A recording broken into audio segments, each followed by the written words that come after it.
At the advent of fire, Gwyn plucked a soul from within the first flame, and with the strength of lords he defeated the ancient dragons with the power of sunlight manifested as lightning. The tales of his battle prowess are still recited to this day. Spoken tales of Gwyn's battle with the dragons reveals the lightning itself in the chanter's hands. But is a miracle not but a tale? Lightning Stake. This tale describes the lost practices of ancient dragon slayers. Sunlight Spear. The tales of Gwyn's archdragon hunts describe the inception of the Age of Fire. Dark Moon Blade. Miracles of the Dark Moon are tales of revenge. Or are miracles more akin to scripture? Or perhaps both tale and scripture? For miracles are fruit of the study of divine tales, a blessing received from the gods through acts of prayer. You know, in my home of Karim, I was a nun. I would be pleased to share the tales of miracles with you. Although, to be honest, I only know a few. But if I had a divine tome, I could tell you many tales and more. Through a medium such as a talisman or chime, we are able to pray to the gods and watch as their power is bestowed upon ourselves. But isn't only a god or lord able to be the inspiration behind these miracles?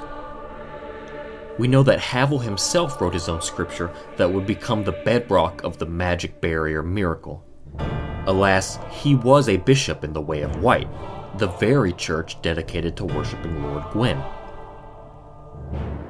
To cast a miracle, the caster learns a tale of the gods and says a prayer to be blessed by its revelations. So perhaps in the same way St. Peter wrote scripture for the Christian God, so too did Havel write his own tale of the gods and manifested it as his very own miracle. There are miracles for the Dark Moon Blades, but we know Gwendolyn to be a god. Belka herself boasts her own miracles, though she is a goddess. Even the Deep has miracles, though they likely view Aldrich as their deity. It seems that all that is required is an outstanding tale and faith in something bigger than yourself. For what are miracles without their faith? I am the Ashen Hollow, and thank you for listening to my preface. Frerier Nox.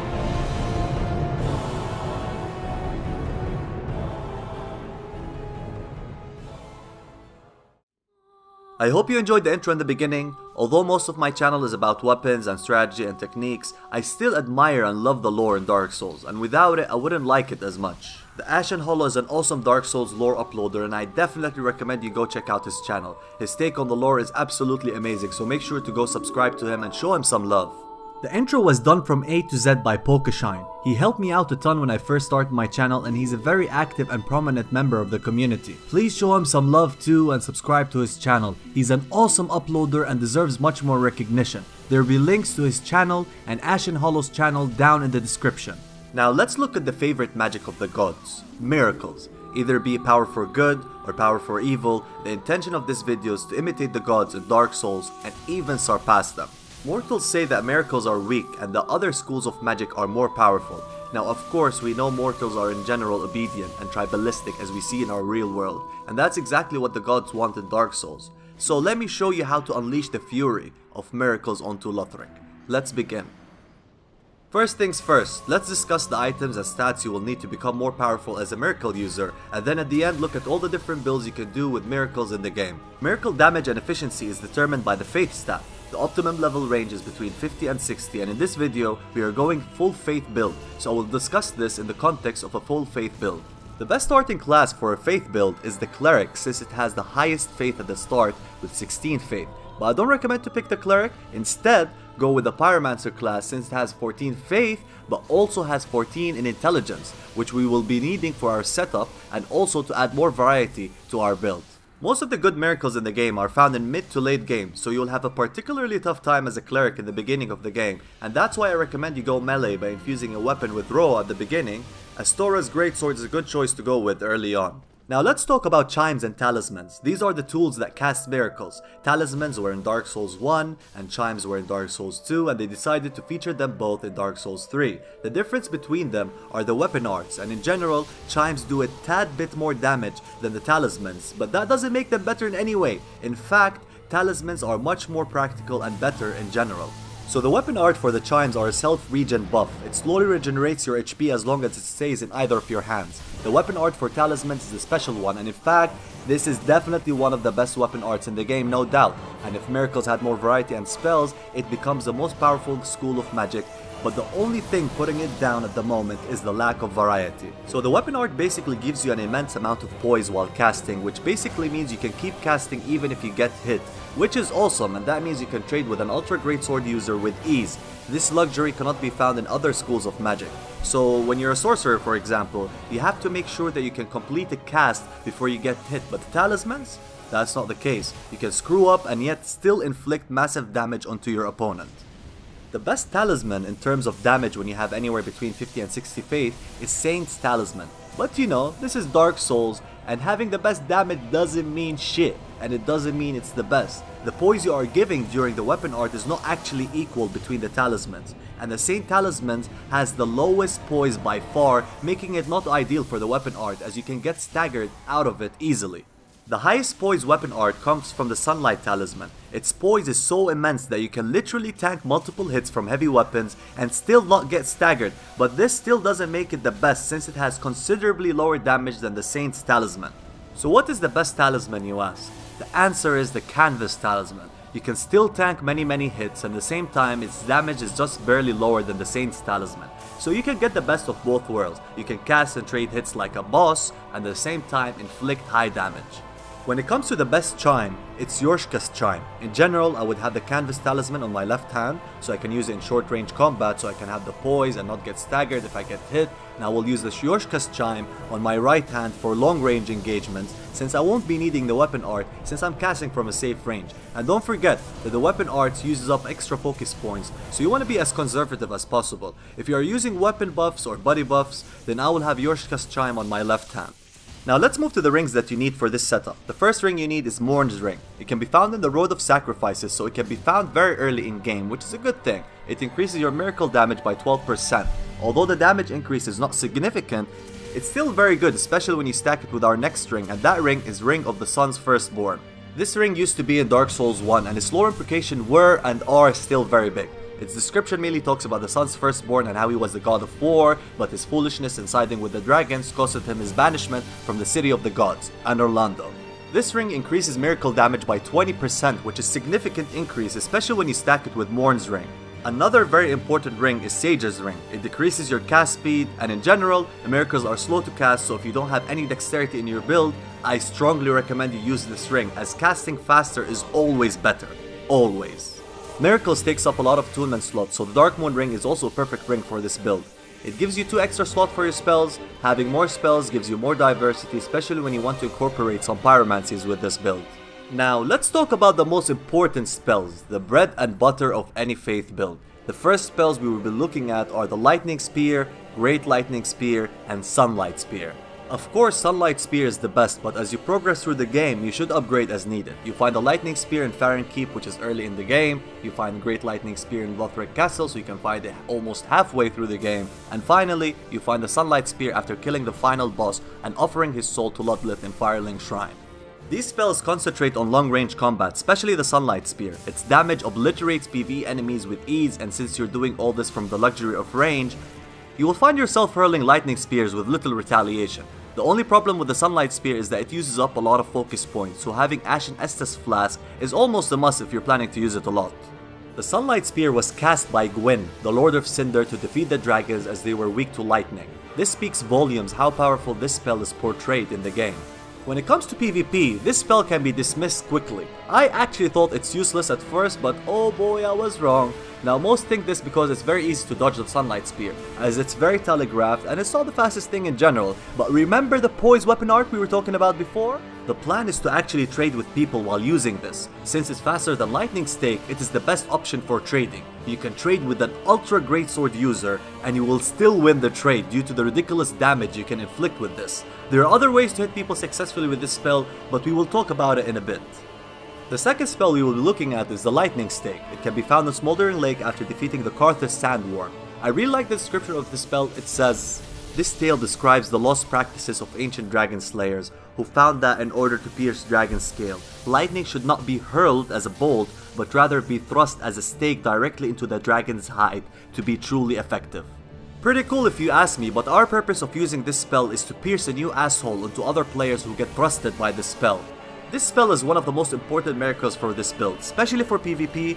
In PvE it can do tremendous damage. Its damage actually surpasses the Sunlight Spear if it hits directly onto your opponent, but the thing is, it only works at short ranges, unlike the Sunlight Spear. And since it's pretty slow to cast, you will always want to use the poise weapon art with it, or you will find yourself getting stun locked out of it every time you try to use it. So using it with chimes is not an option. This spell gives you like a buffer zone around you. Anytime somebody comes close to you, start spamming this with the weapon art and nobody will be ever able to trade with you. And even if they did, you will always come on top as long as you have sufficient HP. The damage on this thing is crazy, as it can sometimes outright one-shot some people. Of course, don't over spam this. You want to be smart and force people to come close to you so you can hit people with it, and in order to do this, you will need other utility spells which we will discuss in a bit. Another thing that makes this spell really good in PvP is how powerful it is against people who use Tears of Denial. Since it has an AoE damage, even if they have Tears of Denial, it won't matter, they will still die. So the Lightning Stake is a very important spell that every miracle user should have, especially in PvP. The third miracle is Lightning Storm, another must-equip spell for miracle users. It can be acquired by killing the Nameless King, then offering his soul to Ludleth in Firelink Shrine. Again, I love the description of the spell, as it says, "Miracle of the Nameless King, allied to the ancient dragons, calls forth furious bolts of lightning. Once a slayer of dragons, the former king and war god tamed the storm drake, on which he led a lifetime of battle. This miracle is likely a tale of their bond." What a relationship they had, the firstborn and the storm drake. I wonder how it feels to have a storm drake / dragon as your companion. I guess we'll never know. But going back to the Lightning Storm, similar to Sunlight Spear, a lot of people dismiss this spell as useless, but they cannot be more wrong. The area this spell covers is mind-boggling. It may have the biggest AoE attack in the game. What truly makes this spell awesome is its application in PvP. Since you can cast it with the poise weapon art, you won't worry of people attacking you since you almost never get staggered. And the cast speed is kinda slow, but once it hits your opponent, you can follow up with the Sunlight Spear if the target is far, or Lightning Stake if the target is close. Most of the time, the follow-up spell can be guaranteed, especially the Lightning Storm to Sunlight Spear, but sometimes staggering works in weird ways and sometimes they can escape. The damage is pretty high on this spell, and it can hit multiple times the same target, which can sometimes outright kill them. This can be awesome against huge bosses where you can hit them multiple times, resulting in huge damage. So this spell really helps out your other spells, especially the ones we mentioned before, but the biggest problem with this spell is that it requires 2 attunement slots instead of 1, making it more difficult to incorporate with a build. The Dark Moon Ring can be the remedy for this. So those are the main spells you should be using as a faith build. They do tremendous damage, work in conjunction with each other, and all are focused on the power of lightning. Now let's look at other less important spells, but are still useful nonetheless. The first spell is Wrath of the Gods, a recurring spell throughout the whole series. It used to be one of the best spells in both Dark Souls 1 and 2, but they kinda toned it down here in Dark Souls 3. It deals very high damage on a fully pledged faith builds, but the problem with it is 2 things. Firstly, it uses up to attunement slots, which is very bad already, and secondly, its cast speed is very slow. It's almost compulsory to use a Sage Ring with this, or you will find yourself dying before you even cast. Don't get me wrong though, in terms of damage this spell is fantastic, but you already have many spells to attune, so it's very difficult to attune this one, but if you know how to constantly hit stuff with this thing, then go with it and equip it. The second spell is Divine Pillars of Light. The lore behind this spell is very significant in this game. When the game was first released, it was totally useless as the damage and cast speed were utter crap. But they did buff it recently, and I think it's very viable now. It's your best bet for an AoE spell for miracles, and in a way, it can replace Wrath of the God, since it only needs 1 attunement slots instead of 2. I found it to be most useful after you backstab or parry someone, as they won't have enough time to flee if you cast it while they are recovering from a critical attack. Third and final damaging miracle is Dorhi's Gnawing. This is a long range attack that releases swarms of insects onto your target. It causes massive bleed to your opponent. It's actually so powerful that you can bleed some players and even some bosses with just one hit.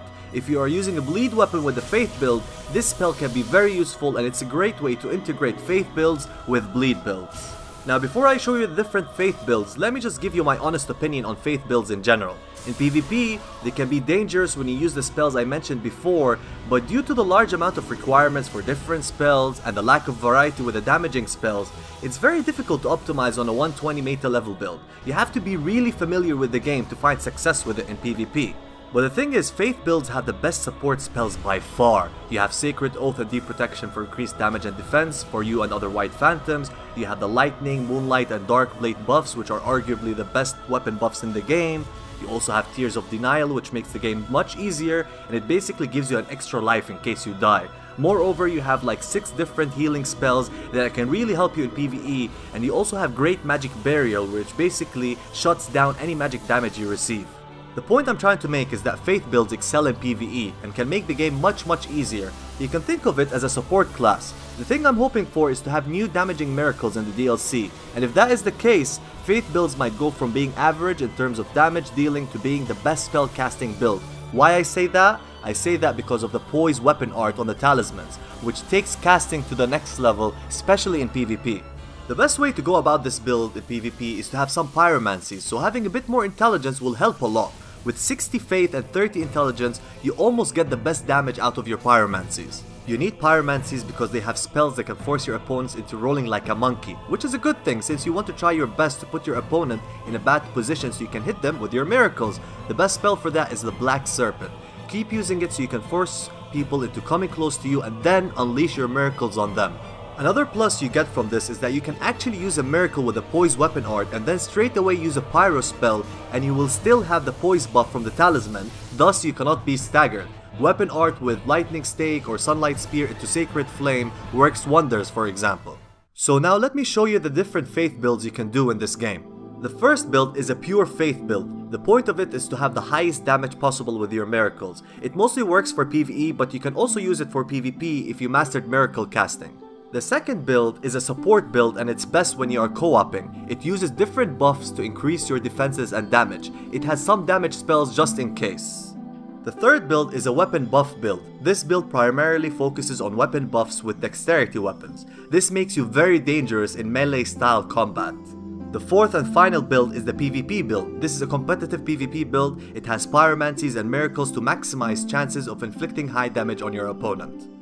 You guys know that I try my best to present the best builds and strategies possible. I was hesitant about faith builds at the beginning, and it took 1 month of experimentation in order to be confident enough to share this, so I hope you appreciate it and understand why this took much longer than expected.